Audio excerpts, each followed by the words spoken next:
यार कैसे हो आप लोग। फिर से स्वागत है आपका एक और कमाल के वीडियो में, जिसमें मैं एरो सीजन 1 एपिसोड 18 की कहानी से आपको रूबरू कराऊंगा। फ्रेंड्स, इसके पहले के सारे एपिसोड को मैंने बहुत ही अच्छे तरीके से अपने चैनल पर एक्सप्लेन कर रखा है, लेकिन मेरे बार बार रिक्वेस्ट करने के बाद भी आप लोग उसे नहीं देखते हो। यार जाकर देख लो, अच्छी कहानियां हैं, मजे आ जाएंगे। हमारी आज की कहानी शुरू होती है और हम लोग एरो केव में ऑलिवर, डीगल और फेलिसिटी को देख पाते हैं, जहां पर ऑलिवर ढेर सारी कसरत करके अपने बॉडी को बना रहा होता है। यहाँ पर इन तीनों को टीवी के थ्रू पता चलता है कि जॉन निकल नाम का एक इंसान है जिसकी फैक्ट्री में कल रात आग लग गई थी और इसी आग में ढेर सारे वर्कर जलकर मर गए हैं। जब फेलिसिटी अपने डाटाबेस में जॉन निकल के बारे में ज्यादा खोज पड़ताल करती है, तब इसे पता चलता है कि आए दिन इसके फैक्ट्री में आग लगते रहते हैं और उसके इंश्योरेंस का पैसा वह कंपनी से मांगकर अपनी जेब भरता है। छोटे शब्दों में कहें तो जॉन निकल भी बुरा इंसान है और वह शहर के लोगों को मारकर अपनी जेब को भरता है। फेलिसिटी की बात सुनने के बाद ऑलिवर एरो बनता हुआ जॉन निकल के पास पहुंचकर उसे मारने का प्लान बनाता है। इसी क्रम में हम लोग जॉन निकल को देख पाते हैं, जहां इसे लगता है कि कोई इसके घर में जबरदस्ती घुसा है। यहाँ पर निकल अपने पास पड़े हुए चाकू से उस इंसान को खोजने की कोशिश करता है कि तभी वह इंसान आता है और इसे यहाँ से बंदी बनाता हुआ गाड़ी में पकड़कर कहीं ले जाता है। चूंकि एरो भी जॉन निकल को मारने का प्लान बना रहा होता है, इसीलिए वह हड़बड़ाता हुआ जॉन निकल के पास पहुंचता है, जहां घर की तलाशी लेने पर इसे पता चलता है कि इसके घर का सारा सामान बिखरा पड़ा हुआ है। आखिरकार एरो को जमीन पर पड़ा हुआ जॉन निकल का चाकू मिलता है, जिसे देखकर यह समझ जाता है कि जॉन निकल को किसी ने किडनैप करा है। इस घटना के बाद एरो अपने फ्रेंड डिगल और फेलिसिटी के पास पहुंचता है और निकल की किडनैपिंग वाली बात इसे बताता है। यहाँ पर ऑलिवर इन दोनों को कहता है, बेशक से निकल एक बुरा इंसान था और मैं उसे मारना चाहता था, पर मैं जानना चाहता हूँ कि उसकी किडनैपिंग किसने करी है और कौन मेरे कामों में टांग अड़ा रहा है। ऑलिवर की बात सुनने के बाद डिगल और फेलिसिटी अपने अपने काम में लग जाते हैं और ये सीन यहीं पर कट हो जाता है। जैसा आपको पता होगा फ्रेंड्स, पिछले एपिसोड से रॉय हार्पर और थिया क्वीन काफी करीब हो गए थे, इसीलिए अगले क्षण हम लोग थिया को रॉय हार्पर के घर पर देख पाते हैं, जहां पर ये दोनों काफी देर तक बात करते हैं कि तभी रॉय हार्पर के दरवाजे पर कोई लड़का आता है। यहाँ पर ये लड़का रॉय हार्पर को एक थैली में कुछ देते हुए कहता है, जॉय ने तुम्हें कल रात 11 बजे बुलाया है, तुम टाइम पर आ जाना। इतना कहने के बाद ये लड़का यहाँ से चला जाता है। वहीं दूसरी तरफ इस थैली के पास थिया पहुंचती है और जब इसकी तलाशी लेती है तो इसके अंदर से इसे एक रिवॉल्वर मिलता है। हार्पर से थोड़ी बहुत पूछताछ करने के बाद थिया को पता चलता है कि ये दोनों अगली रात चोरी का प्लान कर रहे हैं। चोरी वाली बात सुनकर थिया गुस्साते हुए कहती है, तुम्हारे पास ऑप्शन था, इसीलिए मैंने तुम्हारे लिए अपने भाई से बात करी थी। तुम नाइट क्लब में काम करके इन सारी चीजों को छोड़ सकते थे।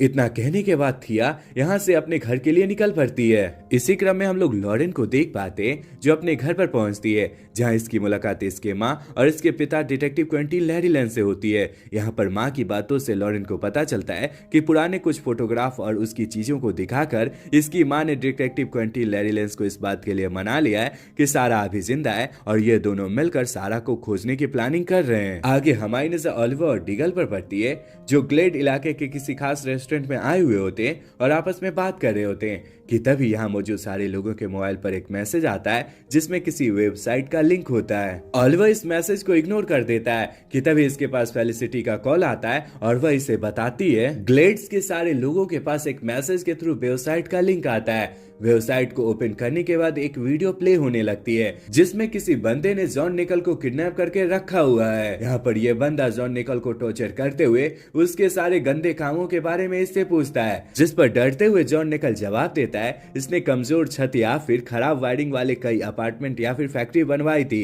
जिस वजह से या तो आए दिन अपार्टमेंट गिरते रहते हैं या फिर फैक्ट्री में आग लगती रहती है। फैक्ट्री में आग लगने और अपार्टमेंट गिरने की वजह से बहुत सारे लोगों को अपनी जान से हाथ धोना पड़ता है। उन सारे लोगों के मौत का जिम्मेवार वही है। निकल इससे ज्यादा कुछ बोल पाता कि इससे पहले वीडियो वाला बंदा इसे मार देता है और इसी के साथ वीडियो क्लिप खत्म हो जाती है। इस वीडियो को देखने के बाद ऑलिवर और डिगल फेलिसिटी के पास पहुंचते हैं और उस वेबसाइट के बारे में ज्यादा से ज्यादा जानकारी इकट्ठा करने को कहते हैं। फेलिसिटी वीडियो वाले बंदे के बारे में ज्यादा कुछ इन्फॉर्मेशन निकाल पाती कि इससे पहले इन सारे लोगों के पास फिर से एक मैसेज आता है, जिसमें वीडियो वाले बंदे ने इस बार किसी वकील को अपने पास किडनैप करके रखा हुआ था। आगे ये वीडियो वाला बंदा खुद को सेवियर बताते हुए इस वकील को 10 मिनट का समय देता है ताकि वह अपने सारे गुनाह को कबूल कर सके। एक तरफ ऑलिवर और डिगल इस वीडियो को देख रहे होते हैं तो दूसरी तरफ फेलिसिटी मल्टीटास्किंग करते हुए उस वेबसाइट की ब्रॉडकास्टिंग लोकेशन को खोज निकालती है और फिर ऑलिवर को बताती है। ऑलिवर दौड़ता भागता हुआ उस लोकेशन वाले बिल्डिंग पर पहुंचता है जिसका जिक्र फेलिसिटी ने करा था।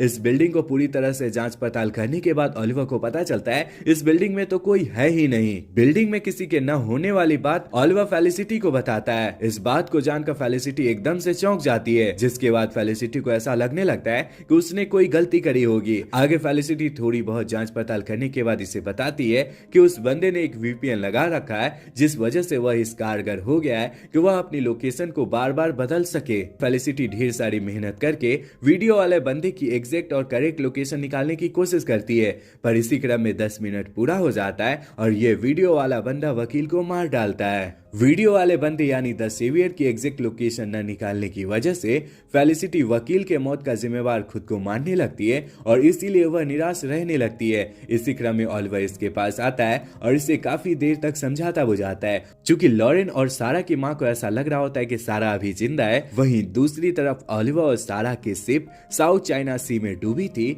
इसीलिए लॉरेन चाइनीज एम्बेसी में फोन करके लॉरेन की मां के द्वारा दिखाए गए फोटोग्राफ के बारे में ज्यादा से ज्यादा जानकारी इकट्ठा करने को कहती है। चाइनीज एम्बेसी में लॉरेन की एक दोस्त काम किया करती थी। काफी देर तक जांच पड़ताल करने के बाद लॉरेन की दोस्त इसे बताती है कि जिस लड़की को वो खोज रही है वो अभी यूएस में ही है। जब लॉरेन अपनी चाइनीज फ्रेंड से यूएस वाली लड़की के बारे में ज्यादा जानकारी इकट्ठा करके उसे अपने पास बुलाती है तो लॉरेन समेत उसके सारे फैमिली मेंबर को पता चलता है कि इस लड़की का नाम लीज है जो लगभग सारा की तरह दिखती है। लीज को सामने देखने के बाद भी लॉरेन की मां को भरोसा नहीं हो पाता कि सारा मर गई है, इसीलिए वह अपनी तहकीकात जारी रखती है। इसी क्रम में हम लोग टिया को देख पाते जो 11 बजे रात को रॉय हार्पर के दरवाजे पर पहुंचती है ताकि वह रॉय हार्पर के चोरी करने वाले मंसूबे को रोक सके।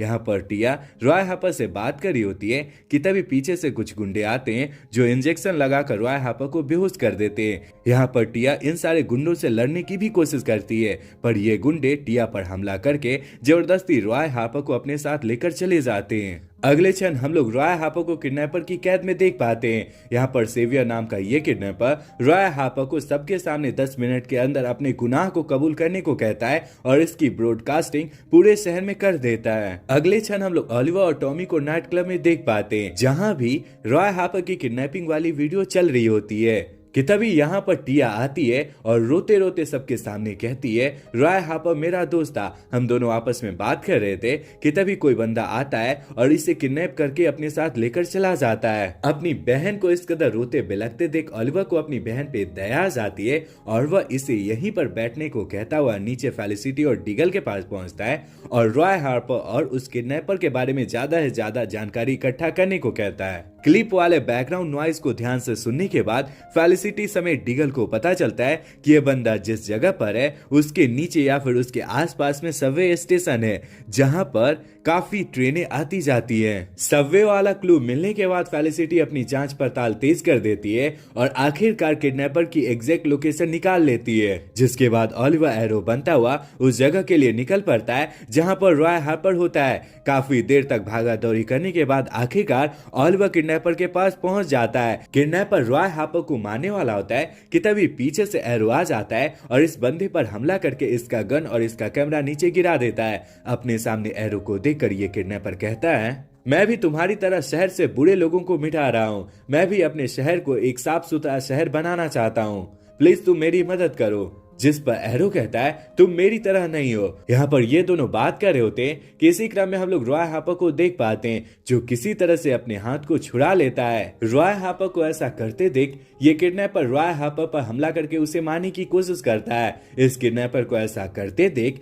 ऑलिवर इस पर लगातार तीर से हमला करके उसे मार देता है। इसी क्रम में हम लोग मोइरा को देख पाते हैं जिसे मैल्कम मर्लिन के कॉल से पता चलता है मैल्कम मर्लिन ने उस ग्रुप को खोज निकाला है जिसने इसे मारने की सुपारी ली थी, पर अभी भी मैल्कम मर्लिन को मास्टरमाइंड का नाम नहीं पता है। चारों दिशाओं में घोड़े दौड़ाने के बाद इसे पता चला है कि फ्रैंक जैन इसे मरवाना चाहता था किसी के कहने पर।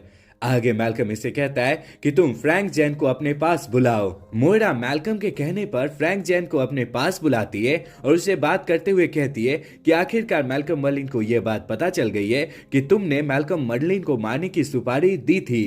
फ्रैंक मोइरा से बात कर रहा होता है कि तभी इसके सीने में 2 ब्लैक तीर आकर लग जाती है, जिस वजह से इसकी मौत यहीं पर हो जाती है। अगले क्षण हमारी नजर मैल्कम मर्लिन के ब्लैक एरो वाले अवतार पर पड़ती है, जो इसके पास आकर कहता है मैल्कम मर्लिन ने आपको थैंक्स कहा है। फ्रैंक ने ही किसी के कहने पर मैल्कम मर्लिन को मारने के लिए अपने अकाउंट से पैसे ट्रांसफर किए थे। इतना कहने के बाद ब्लैक एरो यहाँ से चला जाता है और हमारी कहानी फ्लैशबैक में जाती है, जो ठीक वहीं से शुरू होती है जहां पर पिछले एपिसोड का फ्लैशबैक खत्म हुआ था। एडवर्ड से डील फाइनल करने के बाद ये दोनों रॉकेट लॉन्चर के सर्किट बोर्ड को जंगल में कहीं छुपाकर टहल रहे होते हैं कि तभी इनका सामना एडवर्ड और उनके आदमियों से होता है। यहाँ एडवर्ड याहू फेही की बेटी को चारा बनाकर उसे मारने की धमकी देता हुआ सर्किट बोर्ड को इन दोनों से मांगता है। सर्किट बोर्ड को जंगल में कहीं छुपा देने की वजह से इनके पास सर्किट बोर्ड नहीं होता और इसी वजह से इनकी जरा फिर से एडवर्ड और उसके आदमियों से हो जाती है। यहाँ पर मौका पाते हुए याहू फेही और उसकी बेटी भी एडवर्ड पर हमला करके यहाँ से भागने लगते हैं। काफी देर तक चली लड़ाई झगड़े और गोलाबारी के बाद ये चारों खुद को एडवर्ड के चंगुल से भगाने में कामयाब होते हैं, पर इसी भागादौड़ी के क्रम में एडवर्ड की एक गोली याहू फेही को लग जाती है और वह चलने में नाकाम हो जाता है। खुद के साथ ऐसा कुछ होते देख याहू फेही इन तीनों को यहाँ से भाग जाने को कहता है। ये तीनों भागते हुए उस जगह पर पहुंचते हैं जहाँ पर इन दोनों ने सर्किट बोर्ड को छुपाया था। ये तीनों इस जगह पर अपने द्वारा छुपाई गई सर्किट बोर्ड को खोजने की कोशिश करते हैं, पर लाख जाने के बाद भी इन्हें सर्किट बोर्ड नहीं मिलता, जिसके बाद ये तीनों समझ जाते हैं कि एडवर्ड ने इनके पीठ पीछे अपने आदमियों को भेजकर यहाँ पर तलाशी ली थी और एडवर्ड के आदमी उस सर्किट बोर्ड को अपने साथ लेकर चले गए हैं। और इसी के साथ हमारी कहानी फ्लैशबैक से वापस आती है, जहां हम लोग एरो केव में डिगल, फेलिसिटी और ओलिवर को एक साथ देख पाते हैं। यहाँ पर ये लोग रॉय हापर, किडनैपर और ग्लेड्स के बारे में बात कर रहे होते हैं कि तभी ओलिवर की नजर उसकी डायरी पर पड़ती है,